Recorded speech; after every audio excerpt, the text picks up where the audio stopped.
हरे कृष्णा। परम भगवान श्री विष्णु हर प्रकार के यज्ञों के भोक्ता है, परम नियंता है। जीव मात्र के प्रति करुणा सिंधु दया के सागर और समृद्धि के निधि है। परम भगवान श्री हरि की विशेष कृपा, करुणा और आशीर्वाद के माध्यम से जीवात्मा अपने सर्वोच्च गंतव्य को प्राप्त कर सकता है। और मनुष्य जीवन का वास्तविक उद्देश्य भी यही है कि हम अपने कर्मों को, अपने आचरण, वाणी और व्यवहार को भगवान श्री कृष्ण के चरण कमलों में समर्पित करें। और इसीलिए हमारे आध्यात्मिक साधना को मजबूत बनाने के लिए यह माघ मास उपस्थित हुआ है, जहाँ पर प्रत्येक दिन प्रातः काल में किया गया स्नान मनुष्य को परम उच्च आध्यात्मिक गंतव्य प्रदान करता है, भगवान श्री हरि की विशेष कृपा प्रदान करता है, और जिसके माध्यम से वह इस जन्म मृत्यु के चक्र से मुक्त होकर आध्यात्मिक जगत में प्रवेश कर सकता है। इसी विचार और दृढ़ निश्चय के साथ प्रातः काल की माघ मास की सुंदर वेला में आप सबका स्वागत करते हैं और अपनी इस माघ मास की कथा यात्रा को आगे बढ़ाते हुए सुनते हैं आज की माघ मास कथा। आइए आज की कथा आरंभ करते हैं। माघ मास का माहात्म्य दर्शाते हुए लोमश ऋषि ने आगे कहा, प्रयागराज में माघ स्नान करने वाले सभी सिद्धियों को प्राप्त कर लेते हैं, हर प्रकार की संपदा को पा लेते हैं। उसके द्वारा राज सूर्य यज्ञ से भी अधिक फल प्राप्त होता है।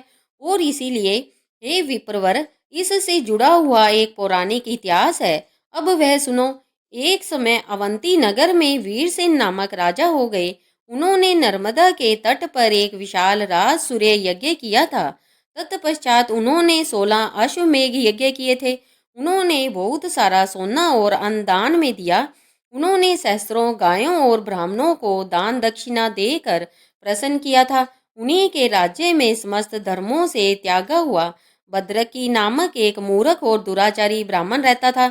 यह ब्राह्मण कुलहीन था और खेती करता था। कुछ दिनों बाद जब उसका मन खेती में, कृषि में नहीं लगा, तो वह आलस्य से भरकर अपने घर में ही पड़ा रहने लगा। तब क्रोध कर सभी भाइयों ने उसे घर से निकाल दिया और फिर वह भूखा प्यासा रहकर इधर उधर घूमने लगा। इस प्रकार भटकते हुए वह प्रयागराज पहुंच गया। उसने माघ मास की एकादशी में त्रिवेणी सहित 3 दिन स्नान किया और इस प्रकार से उसके समस्त पाप नष्ट हो गए और उसकी गणना उत्तम ब्राह्मणों में होने लगी। तत्पश्चात वह घर वापिस आया। दैव योग से राजा वीरसेन और भद्रकी की मृत्यु एक ही समय पर हुई। उन दोनों की गति स्वर्ग में मैंने स्वयं देखी थी। हे विप्रवर, राज सूर्य यज्ञ करने वाले राजा भी स्वर्ग में गए और माघ मास में प्रयागराज में स्नान करने वाला वह महापापी ब्राह्मण भी स्वर्ग में पहुंचा। राज सूर्य यज्ञ करने वालों को पुनः गर्भ में आना पड़ता है, लेकिन त्रिवेणी में माघ स्नान करने वाले मोक्ष प्राप्त कर लेते हैं। वह पवित्र जल सभी पापों को नष्ट करने वाला है। विद्वानों का कहना है कि स्नान करने वाले समस्त पापों से मुक्त होकर उत्तम गति को प्राप्त करते हैं। और इसीलिए मैं तुम्हें एक पुराना इतिहास और सुनाता हूँ। इसके सुनने मात्र से पिशाच योनि में गंधर्व कन्याओं और तुम्हारे पुत्र को सुनने पर लाभ होगा। अब इस इतिहास को ध्यान से सुनिए। एक समय देवदत्ती नामक वैष्णव ब्राह्मण था। उसने पिशाच को मुक्ति दिलाई थी। यह सुनकर वेद निधि ब्राह्मण पूछते हैं, हे मुनि, देवदत्ती कौन था और बताइए कि उसने किस प्रकार से पिशाच को मुक्ति दिलाई थी। तब लोमश ऋषि कहते हैं, हे विप्रवर, देवदत्ती का आश्रम सरस्वती नदी के किनारे पर था। वहाँ सभी प्रकार के पवित्र वृक्ष थे और इस प्रकार फल फूल वाले वृक्षों, पौधों और लताओं के होने से वह स्थान अत्यंत रमणीय बन गया था।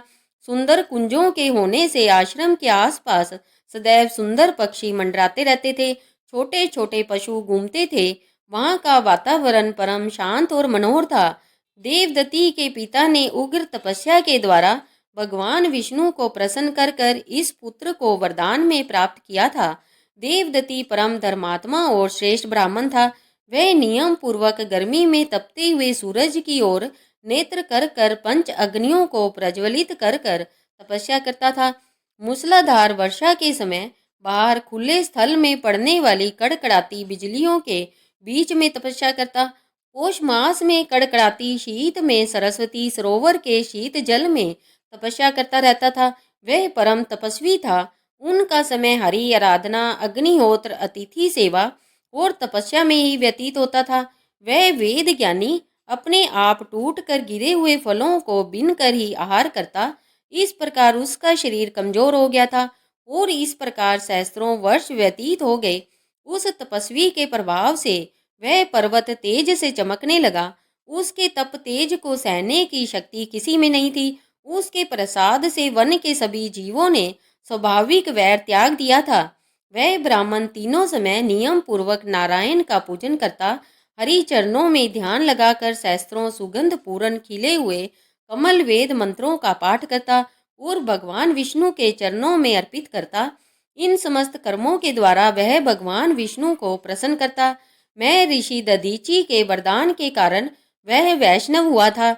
एक बार जब वह वैशाख मास की एकादशी के दिन हरि पूजन कर कर स्तुति कर रहा था, तो प्रसन्न होकर देवादिदेव भगवान स्वयं गरुड़ पर चढ़कर उसके सम्मुख प्रकट हुए।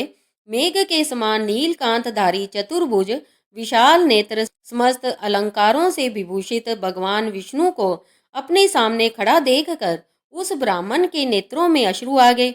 उसका मन हर्ष से भर गया, शरीर पुलकित हो गया और कृतार्थ होकर वह ब्राह्मण प्रभु के चरणों में बारंबार प्रणाम करने लगा।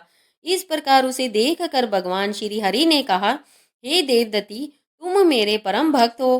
हे निष्पाप, मैं तुम्हारी तपस्या से प्रसन्न हूँ। तुम्हें वर देने के लिए आया हूँ।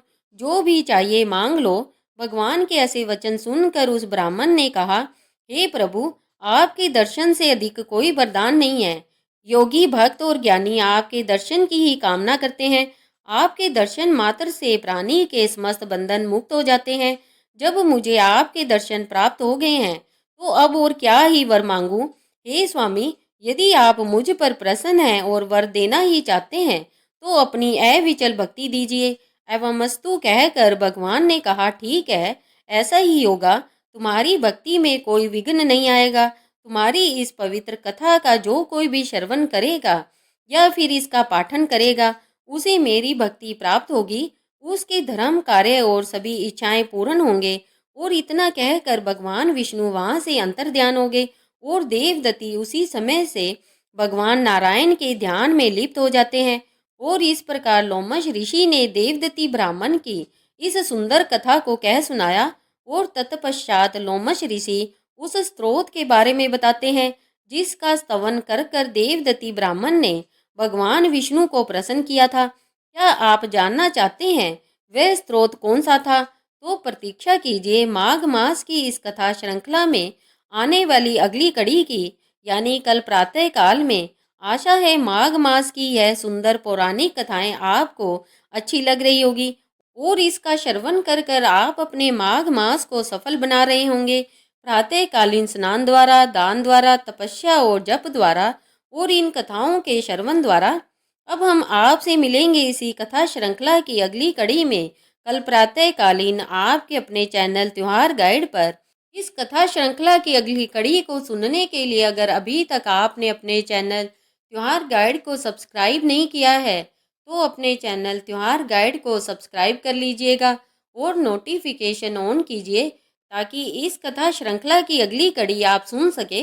हम आपसे मिलेंगे इसी कथा श्रृंखला की अगली कड़ी में कल प्रातःकाल। हरे कृष्णा हरे कृष्णा हरे कृष्णा